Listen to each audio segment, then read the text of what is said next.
Hi everyone, welcome to Everyday Physics with Mav. My name is Fakuade Ayomide Opeyemi, and we'll be diving into a very interesting topic that relates to everything around us, and I am talking about waves. So starting from the music we hear on our phones to the waters and the lights around us, waves are all around us, and so you get seated and let us dive into the knowledge of waves. Imagine you're at a beach and you throw a stone into a compound. What do you see? Ripples, right?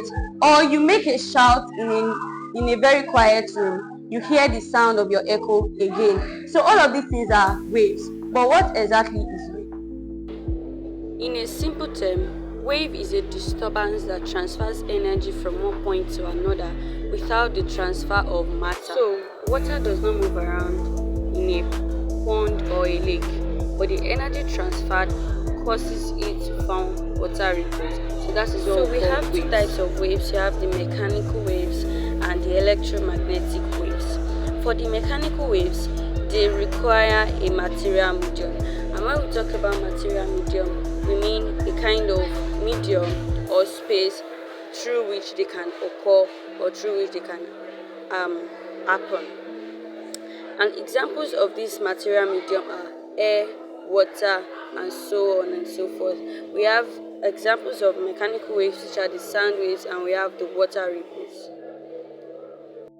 Take for instance, you are in a vacuum or in a place that doesn't have air. No matter how much you shout or make noise, the person close to you will not hear because there is no material medium. Another example or another type of wave is the electromagnetic wave. And the electromagnetic wave does not require any material medium to occur.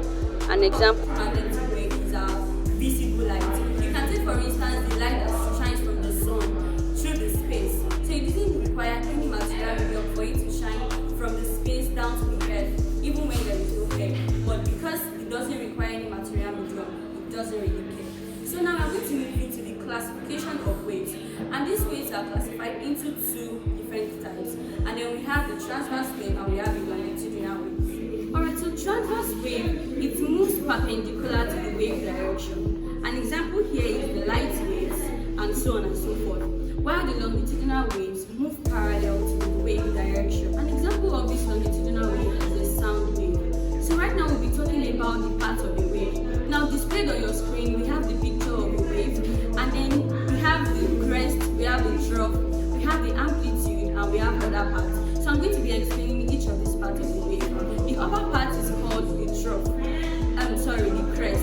So the crest is the higher part of the wave, while the lower part of the wave is called the trough. Now this distance between two successive crests is called the amplitude. Now the amplitude is the distance from the rest to the crest.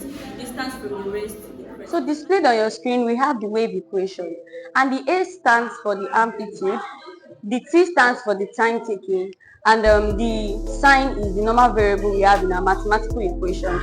And then when you have any question that has you to calculate the wave equation, you have to just impute these things, the values for the words, and then you solve it. So physics is everywhere.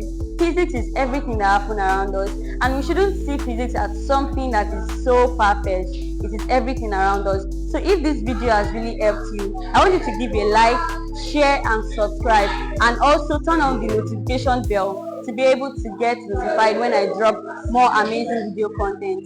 Thank you so much for watching. I'll see you in my next video.